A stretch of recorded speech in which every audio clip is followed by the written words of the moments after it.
Buenas tardes, bienvenidos a 360 grados y hoy es jueves 9 de mayo del año 2019.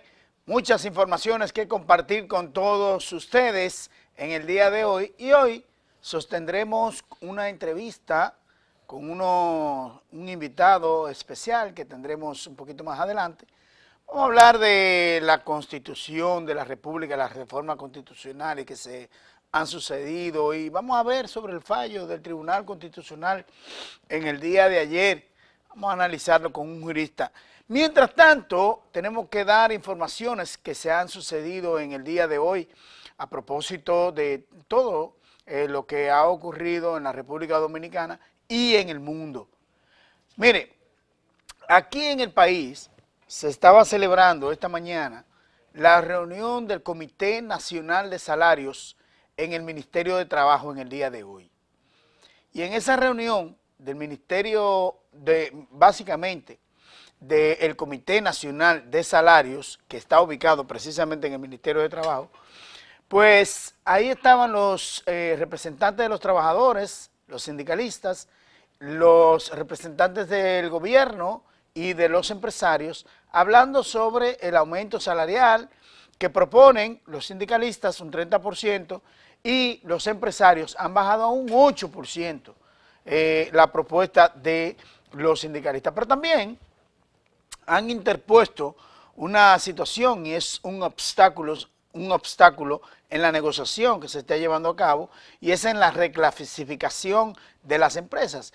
Pepe Abreu ha manifestado que eso no tiene nada que ver con el aumento salarial de los trabajadores, de lo que se establece cada 2 años por parte del Comité Nacional de Salarios, y que eso es una discusión aparte que hay que tratar aparte, no en el momento en que se está discutiendo el aumento salarial mínimo en las distintas empresas. Sí, está de acuerdo con que hay precisamente varios salarios mínimos y esa reclasificación de los salarios mínimos está dispuesta por el Banco Central. Nada que ver con esa discusión en el Comité Nacional de Salarios, que dice Pepe Abreu, eso hay que discutirlo aparte. ¿Qué pasó hoy en esta reunión del Comité Nacional de Salarios en el día de hoy?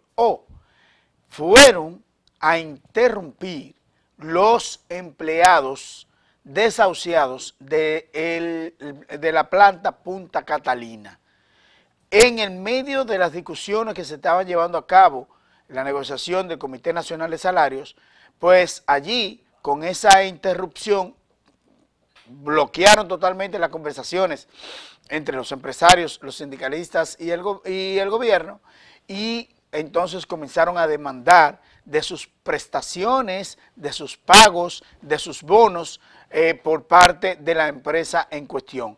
Y que era un deber por parte del Comité Nacional de Salarios y el gobierno intervenir en esta situación. Fue un poco desordenado, un caos que se armó en ese sentido. El presidente del Comité Nacional de Salarios dijo que fue un inconveniente, que vamos a decir que fue un inconveniente parcial en lo que se respectaba a la reunión del Comité Nacional de Salarios y que supuestamente las negociaciones con el empresariado y los sindicalistas iban muy bien. Pero no es verdad, no se llegó a ningún acuerdo este jueves con respecto al aumento salarial entre el gobierno, entre los empresarios y los sindicalistas. El gobierno hace aproximadamente 2 semanas había dicho que si no se llegaba a un acuerdo por parte de los empresarios y los sindicalistas, se iba a tomar una decisión. Esa amenaza ha hecho que los empresarios entonces hayan dicho que no se puede aumentar el salario mínimo de los trabajadores si no es con su consenso y si no es con la reclasificación de las empresas. Están, como dice el domino, trancado a bandas.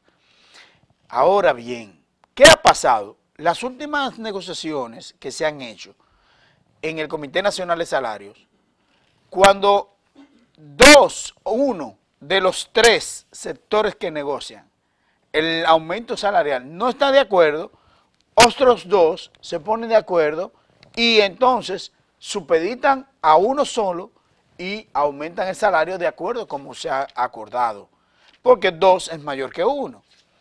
Eso pasó hace 2 años cuando se aumentó el salario mínimo de los empleados precisamente en la última negociación. Lo que se espera ahora es que el gobierno y los trabajadores se pongan de acuerdo a favor de los trabajadores y en desmedro de los empresarios. Y entonces ahí los empresarios dicen que van a actuar, que van a auspiciar huelgas y paros, no sé. El hecho es que en aquella ocasión los trabajadores lo que hicieron fue acoger, porque es como se establece en la reunión del Comité Nacional de Salarios. Eso es un problema que pudiera venir después de estas reuniones del Comité Nacional de Salarios, que no se han podido poner de acuerdo los empresarios y los trabajadores, debido a que hay una intención de modificar el Código de Trabajo y que lo que tiene que ver con las cesantías laborales.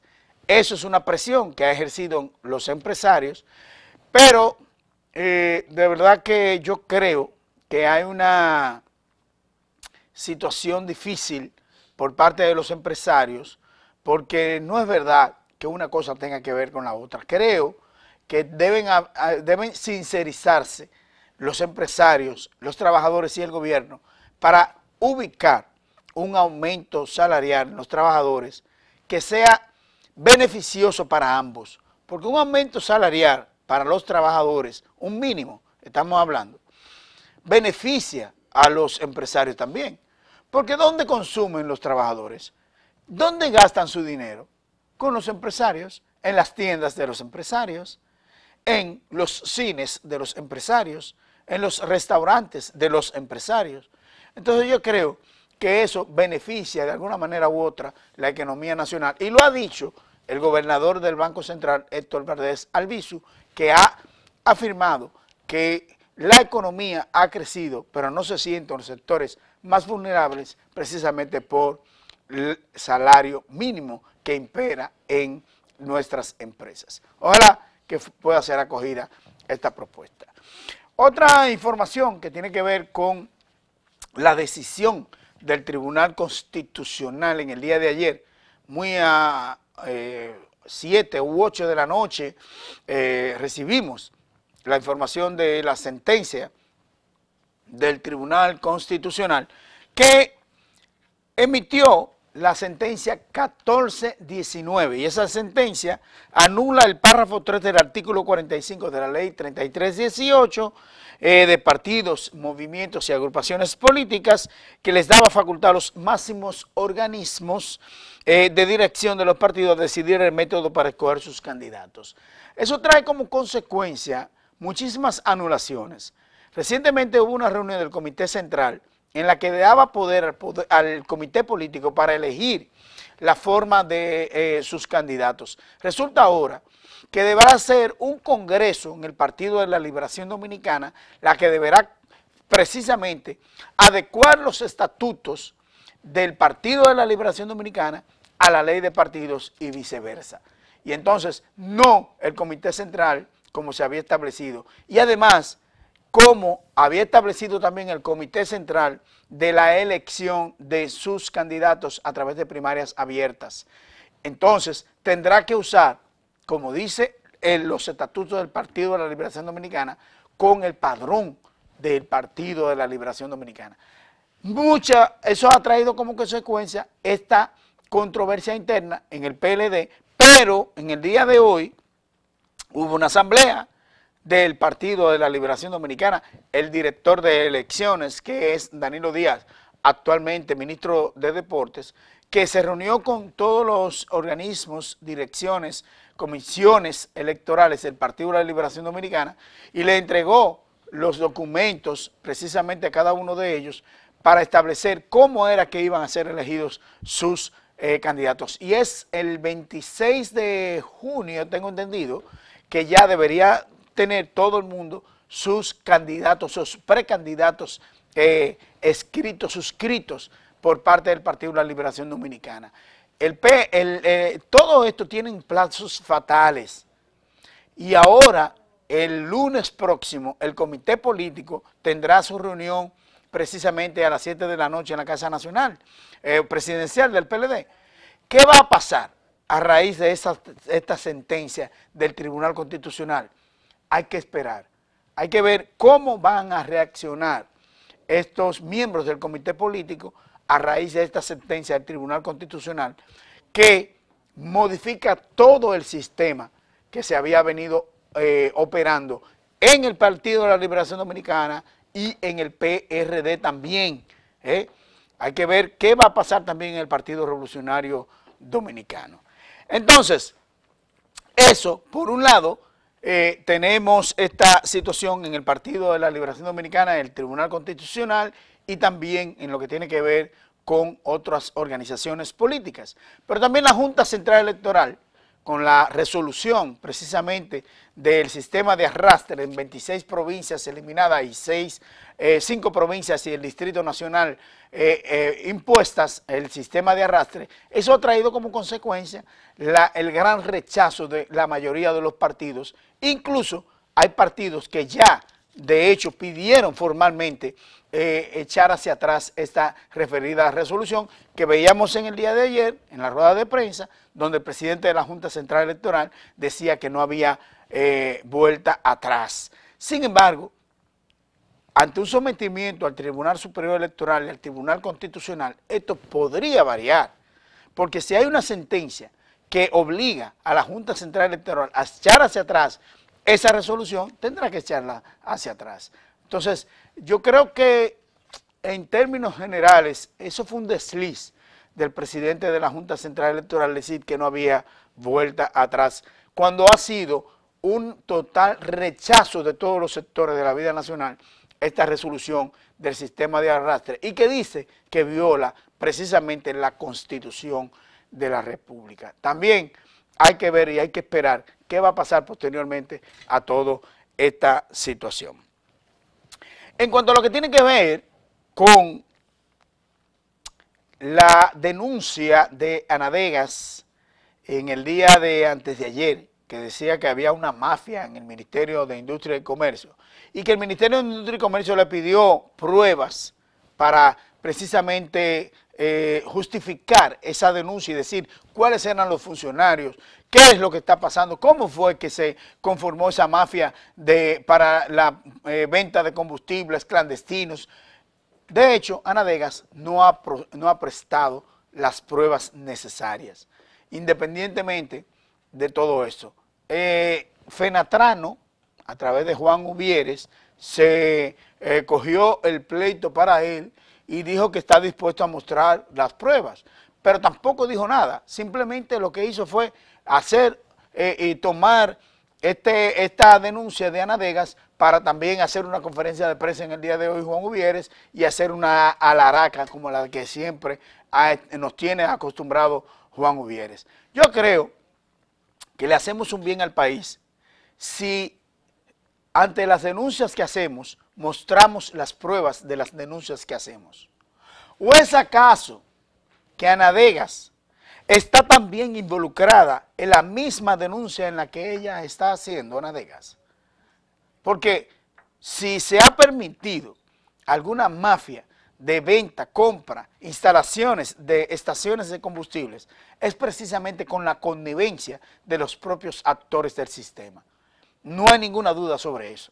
Entonces yo creo que antes de hacer una denuncia o de querer chantajear al gobierno a través de estas denuncias, tienen que tener o las pruebas necesarias o quedarse callados, porque el que tiene techo de cristal tiene que, cuidado con tirarle piedra al vecino. Eso no hay ninguna duda sobre eso.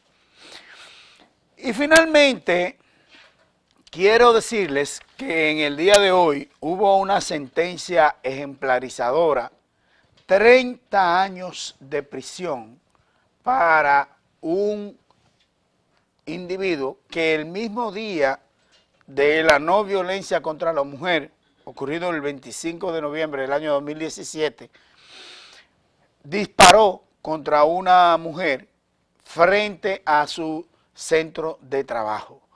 Y este individuo fue condenado en el día de hoy a 30 años de prisión. Se trata de Martín Batista Ogando, que mató precisamente a una joven, señora Geraldine Sánchez Valdera, que él citó precisamente frente a su trabajo, ahí ubicado en el Residencial Galá, y lamentablemente le disparó. Los abogados de defensa de Martín Polanco dijo que fue sin querer, que fue manipulando torpemente el arma, que se le zafó el tiro, que no se trataba de un asesinato, sino de un homicidio involuntario, pero un testigo contradijo totalmente la versión de la defensa de Martín Batista Ogando, y finalmente dijo que inmediatamente después de haber llegado en una jipeta blanca, narra precisamente el testigo José Natanael Holguín, a quien le dicen el pintor, y dijo que inmediatamente de haber llegado unos segundos después, escuchó la detonación del disparo y vio cuando lanzaban el cuerpo de la jipeta, desde la jipeta hacia la acera, y él arrancaba pues guayando las gomas traseras de su vehículo en señal de huida o de escapada. Eso fue, yo creo que suficiente para que el primer tribunal colegiado del Distrito Nacional condenara a 30 años de prisión a Martín Batista Ogando. La madre, familiares de la joven Geraldine estaban tristes, pero al mismo tiempo decían que se había hecho justicia en contra de este asesinato. Yo dije finalmente, pero todavía me queda algo que conversar con ustedes, y es que en el día de hoy, muy temprano en la mañana, tenemos el video ahí, el máster lo tiene, cuando un diputado en Argentina hacía ejercicio temprano en la mañana y fue baleado junto con su compañero en un atentado que ha sido definido como un atentado mafioso precisamente. Ahí ven ustedes cuando el vehículo precisamente pasa y dispara contra, mire, vienen caminando precisamente, y ahí reciben los disparos, ambos reciben los disparos. El acompañante del diputado, y finalmente se debate, está grave, herido el diputado de Argentina, y eso ha conmocionado a Argentina y ha conmocionado a la clase política en Argentina también, además de los ciudadanos. ¿Qué pasó allí? Bueno, les cuesta a las autoridades policiales, el Ministerio Público de Argentina, verificar cuál fue la razón por la que este diputado fue baleado junto con uno de sus asistentes, que finalmente murió su asistente. Él sobrevivió a estos disparos y actualmente se encuentra recibiendo atenciones médicas en Argentina. Nosotros nos vamos a una pausa comercial. Venimos con nuestro invitado después de la pausa.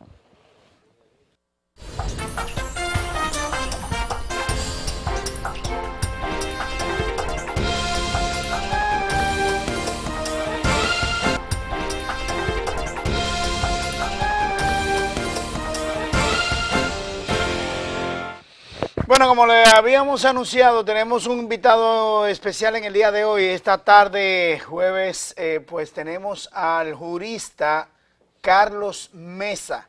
Él viene a acompañarnos a hablar sobre aspectos que tienen que ver con la Constitución de la República, con la ley de partidos especialmente, y sobre todo con la disposición en el día de ayer del Tribunal Constitucional. Buenas tardes, Carlos Mesa, bienvenido a 360 Muchas gracias, Elías, gracias por la invitación a este maravilloso espacio. Gracias. Mira, Mesa, vámonos al grano inmediatamente. Correcto. Ayer el Tribunal Constitucional emitió una sentencia eliminando el párrafo 3 precisamente de el artículo 3 del párrafo 45, que establece precisamente poder a la cúpula de los partidos. Prácticamente se eliminó ese poder que le daba la ley de partidos a la cúpula partidaria, y eso trajo consigo un sinnúmero de consecuencias que van a pasar en el Partido de la Liberación Dominicana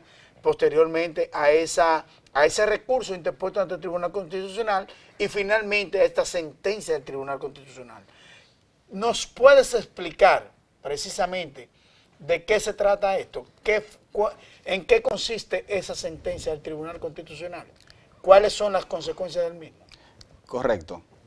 Bien, como tú bien explicas, esta decisión es dada por el Tribunal Constitucional haciendo uso de lo que es el tutelaje concentrado o de la Constitución, de constitucionalidad, emitió la sentencia 1419 que anula este artículo de la ley 3318 sobre partidos, agrupaciones y movimientos políticos en la República Dominicana.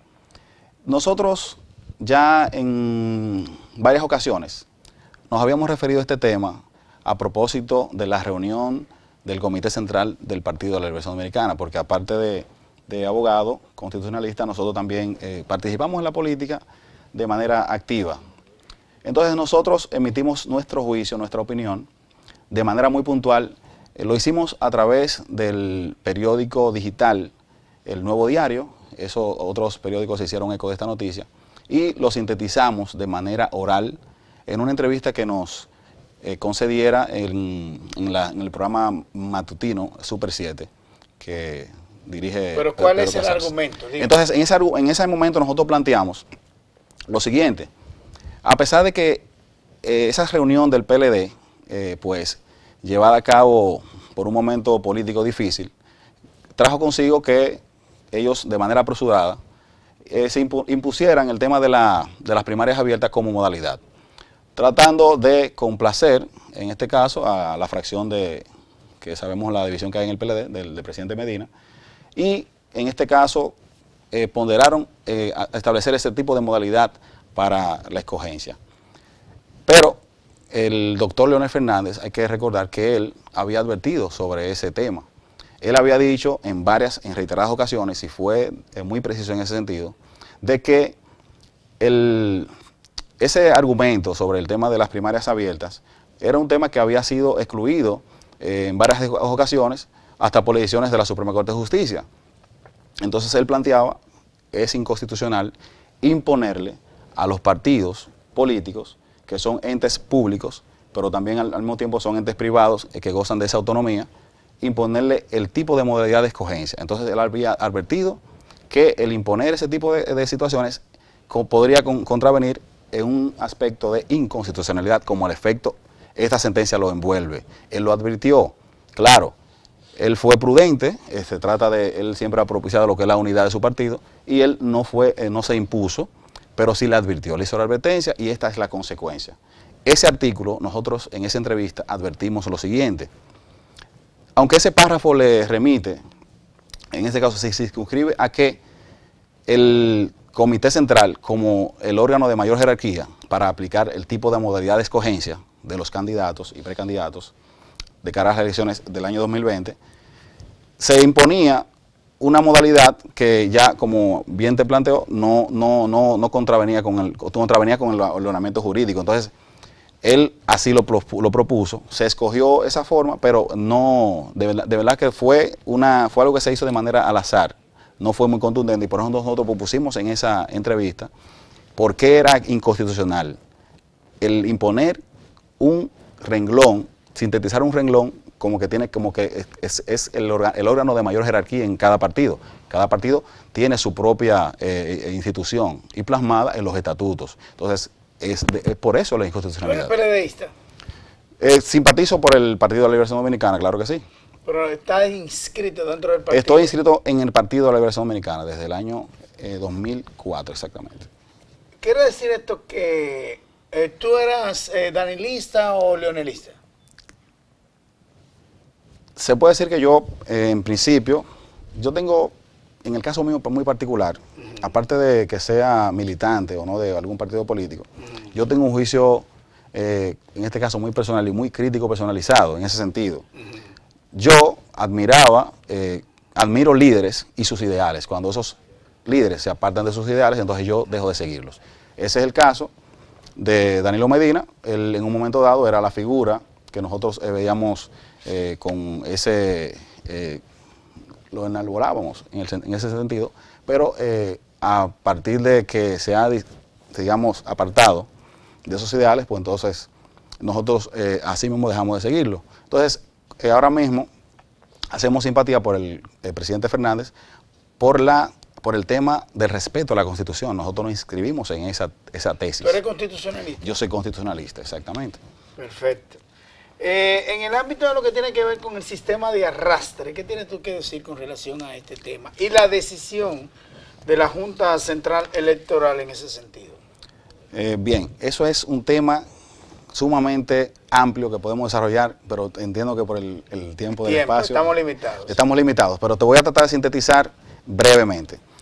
Obviamente yo en la decisión no me he detenido digamos, a desmenuzarla. Nosotros que trabajamos estos temas, cada decisión que emite el Tribunal Constitucional le damos seguimiento. La desmenuzamos, vemos todas las ponderaciones del Tribunal Constitucional. Pero en este caso se trata de una resolución de la Junta Central Electoral. No, exactamente, se trata de la resolución de la Junta. No, voy a hacer la colación en relación al tema de las sentencias. Nosotros desmenuzamos todas las sentencias. Igualmente, lo propio hacemos con este tipo de resoluciones que emanan de un órgano constitucional como la Junta con relación al tema de las elecciones. Entonces, nosotros, como no la hemos desmenuzado, vamos a referirnos a lo que, nos vamos a hacer eco de lo que se han dilucidado en los medios de comunicación. Y todo apunta a que se trata de una decisión a priori muy, digamos, muy conflictiva, por el hecho de que la Junta, como órgano rector y regulador, pues ha querido nadar en dos aguas. Entonces, cuando tú tratas de complacer a Cristo y al anticristo, tú te topas con este tipo de cosas.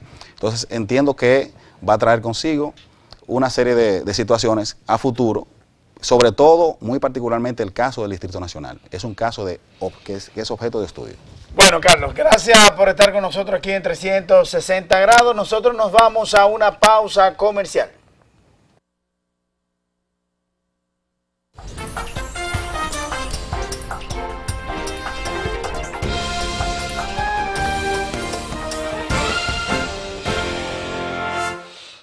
Bueno, hay una feria agroalimentaria está celebrándose en el Hotel Dominican Fiesta, hay que pasarse por ahí. A ver, yo veo muchas frutas bonitas, está en la portada del Periódico Nacional en el día de hoy. Nosotros nos convocamos para mañana viernes a un programa especial de salud que hay aquí en 360 grados y nosotros nos vamos a ver el lunes, si Dios quiere.